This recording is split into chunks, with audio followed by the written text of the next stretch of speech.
Hello, എല്ലാ കൂട്ടുകാർക്കും daily current അഫയേഴ്സിൻ്റെ പുതിയൊരു ക്ലാസ്സിലേക്ക് സ്വാഗതം. നമ്മൾ ഇന്ന് പഠിക്കാൻ പോകുന്നത് 2024 ഏപ്രിൽ 17 കറണ്ട് അഫയേഴ്സ് ചോദ്യങ്ങളാണ്. അപ്പോൾ നമുക്കറിയാം LDC എക്സാം 2024 LDC എക്സാമിന് കറണ്ട് അഫയേഴ്സിൽ നിന്ന് 20 മാർക്കിൻ്റെ ചോദ്യങ്ങളായിരിക്കും ഉണ്ടാകുന്നത്. വളരെ പ്രധാനപ്പെട്ട ഒരു പോർഷനാണ് കറണ്ട് അഫയേഴ്സ് എന്ന് പറയുന്നത്. അപ്പോൾ അന്നുള്ള കറണ്ട് അഫയേഴ്സ് അന്ന് തന്നെ നമുക്ക് പഠിച്ചു പോകാം. ഒന്നാമത്തെ ചോദ്യം, ഏപ്രിൽ 17 പ്രത്യേകതയാണ്. അതായത് ഏപ്രിൽ 17 എന്ന് പറയുന്നത് ലോക ഹീമോഫീലിയ ദിനമായിട്ട് ആചരിക്കുന്ന ദിവസമാണ് ഏപ്രിൽ 17, ലോക ഹീമോഫീലിയ ദിനം. അതായത് ഹീമോഫീലിയയ്ക്ക് മാത്രമല്ല മറ്റ് തരത്തിലുള്ള രക്തസ്രാവ വൈകല്യങ്ങൾക്കും അതുപോലെയുള്ള രോഗങ്ങൾക്കുമൊക്കെ അവബോധം സൃഷ്ടിക്കുന്നതിനായിട്ടാണ് നമ്മൾ ഈ ഒരു ദിവസം ഏപ്രിൽ 17 എന്ന് പറയുന്നത് ലോക ഹീമോഫീലിയ ദിനമായിട്ട് ആചരിക്കുന്നത്. അപ്പോൾ 2024 ലോക ഹീമോഫീലിയ ദിനത്തിൻ്റെ പ്രമേയം എന്ന് പറയുന്നത് എല്ലാവർക്കും തുല്യമായ ചികിത്സ, എല്ലാ രക്തസ്രാവ വൈകല്യങ്ങളും തിരിച്ചറിയൽ. അതാണ് 2024 ലോക ഹീമോഫീലിയ ദിനത്തിൻ്റെ പ്രമേയമായിട്ട് വരുന്നത്. ഓക്കെ, അടുത്ത ചോദ്യം, പി ഭാസ്കരൻ ഫൗണ്ടേഷൻ സംഘടിപ്പിക്കുന്ന പി ഭാസ്കരൻ ജന്മശതാബ്ദി ആഘോഷങ്ങളുടെ ഭാഗമായി നൽകുന്ന പുരസ്കാരത്തിന് അർഹനായ നടൻ ആരാണ്?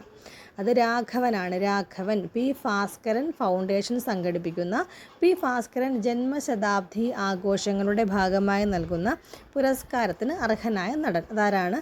അത് രാഘവനാണ്. രാഘവൻ. ഓക്കെ, അപ്പോൾ പുരസ്കാരം എന്ന് പറയുന്നത് 25,000 രൂപയും ശില്പവും പ്രശസ്തി പത്രവും അടങ്ങിയതാണ് ഈ ഒരു അവാർഡ് എന്ന് പറയുന്നത്.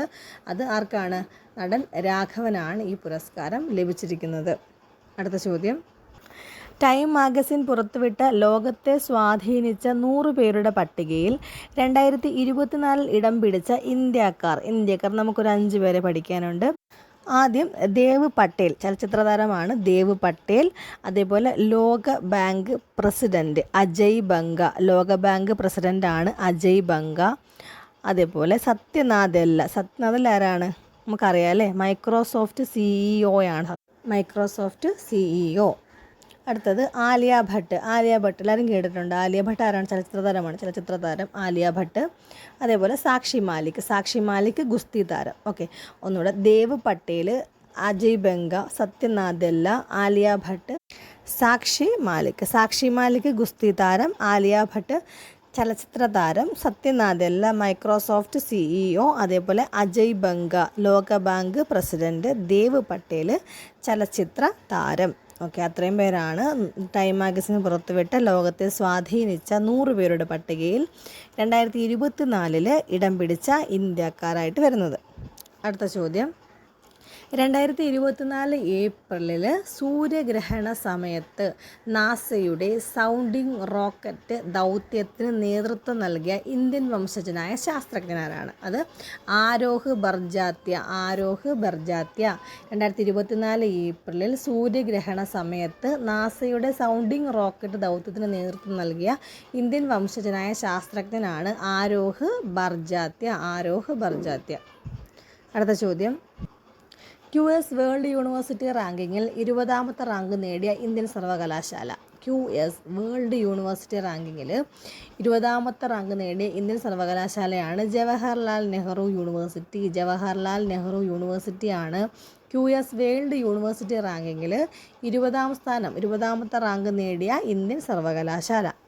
അടുത്ത ചോദ്യം, പാചകം എല്ലാവർക്കും പറ്റുന്നതാണെന്ന് ബോധ്യപ്പെടുത്താൻ കുക്കീസ് എൻ്റെ ഭക്ഷണം എൻ്റെ ഉത്തരവാദിത്വം പദ്ധതി അവതരിപ്പിച്ചത് ആരാണ്? സമഗ്രശിക്ഷ കോഴിക്കോടാണ്. പാചകം എല്ലാവർക്കും പറ്റുന്നതാണെന്ന് ബോധ്യപ്പെടുത്താൻ കുക്കീസ് എൻ്റെ ഭക്ഷണം എൻ്റെ ഉത്തരവാദിത്വം പദ്ധതി അവതരിപ്പിച്ചത് ആരാണ്? അത് സമഗ്രശിക്ഷ കോഴിക്കോട്. അടുത്ത ചോദ്യം, ഏത് മുൻ ഉപപ്രധാനമന്ത്രിക്കാണ് ആരോഗ്യസ്ഥിതി കണക്കിലെടുത്ത് അദ്ദേഹത്തിൻ്റെ വസതിയിൽ ചെന്ന് ഭാരതരത്ന സമ്മാനിച്ചത്? ആർക്കാണെന്നറിയാമോ? അത് LK അദ്വാനി. ഏത് മുൻ ഉപപ്രധാനമന്ത്രിക്കാണ് ആരോഗ്യസ്ഥിതി കണക്കിലെടുത്ത് അദ്ദേഹത്തിൻ്റെ വസതിയിൽ ചെന്ന് ഭാരതരത്ന സമ്മാനിച്ചത്? അതാർക്കാണ്? LK അദ്വാനി. ഓക്കെ, അടുത്ത ചോദ്യം, ദി ഐഡിയ ഓഫ് ഡെമോക്രസി ആരുടെ പുസ്തകമാണ്? ആരുടെ പുസ്തകമാണ്? സാം പിത്രോഡയുടെ പുസ്തകമാണ് the idea of democracy. Sam Pitroda. അടുത്ത ചോദ്യം, 2024 ഏപ്രിൽ ഇന്ത്യൻ കരസേനയുടെ ത്രിശക്തി കോർപ്സ് മിസൈൽ ഫയറിംഗ് അഭ്യാസം നടന്നത് എവിടെ വെച്ചിട്ടാണ്? 2024 ഏപ്രിലിൽ ഇന്ത്യൻ കരസേനയുടെ ത്രിശക്തി കോർപ്സ് മിസൈൽ ഫയറിംഗ് അഭ്യാസം നടന്നത് സിക്കിമിൽ വെച്ചിട്ടാണ്. സിക്കിം. അടുത്ത ചോദ്യം, അന്താരാഷ്ട്ര 2020 ക്രിക്കറ്റിൽ ഒരു ഓവറിലെ 6 പന്തിലും സിക്സർ നേടുന്ന മൂന്നാമത്തെ താരമായിട്ട് മാറിയത് ആരാണ്? അത് നേപ്പാൾ താരമായിട്ടുള്ള ദീപേന്ദ്ര സിംഗ് ഏറിയാണ്. അന്താരാഷ്ട്ര 2020 ക്രിക്കറ്റിൽ ഒരു ഓവറിലെ 6 പന്തിലും സിക്സർ നേടുന്ന മൂന്നാമത്തെ താരമായിട്ട് മാറിയത് ദീപേന്ദ്ര സിംഗ് ഏറി. അടുത്ത ചോദ്യം, അടുത്തിടെ വിവാദമായ ഇന്ത്യയും ശ്രീലങ്കയും തമ്മിൽ തർക്കം നിലനിൽക്കുന്ന ദ്വീപ് ഏതാണ്? അടുത്തിടെ വിവാദമായിട്ടുള്ള ഇന്ത്യയും ശ്രീലങ്കയും തമ്മിൽ തർക്കം നിലനിൽക്കുന്ന ദ്വീപാണ് കച്ചാർ ദ്വീപ്. അടുത്തിടെ വിവാദമായ ഇന്ത്യയും ശ്രീലങ്കയും തമ്മിൽ തർക്കം നിലനിൽക്കുന്ന ദ്വീപാണേത്? കച്ചാർ ദ്വീപ്. അടുത്ത ചോദ്യം, 2024 ഏപ്രിലിൽ United Nations population fund four population activities തയ്യാറാക്കിയ ലോക ജനസംഖ്യയുടെ സ്ഥിതി 2024 റിപ്പോർട്ട് പ്രകാരം ഇന്ത്യയുടെ ജനസംഖ്യ എത്രയാണ്? 144.17 കോടിയാണ്. 144.17 കോടി. ഇന്ത്യയാണല്ലേ ഒന്നാം സ്ഥാനം. നേരത്തെ ചൈനയായിരുന്നു. ഇപ്പോൾ ജനസംഖ്യയിൽ ഒന്നാം സ്ഥാനത്തുള്ളത് ഇന്ത്യയാണ്. 144.17 കോടിയാണ് ജനസംഖ്യയുള്ളത്. രണ്ടാം സ്ഥാനം ചൈനയാണ്. 142.5 കോടിയാണ്. 142.5 കോടി. പുരുഷന്മാരുടെ ശരാശരി ആയുർദൈർഘ്യം എന്ന് പറയുന്നത് 71 പുരുഷന്മാരുടെ ശരാശരി ആയുർദൈർഘ്യം 71. സ്ത്രീകളുടേത് എത്രയാണ്? അത് 74. സ്ത്രീകളുടേത് 74, പുരുഷന്മാരുടേത് 71. Okay, thank you.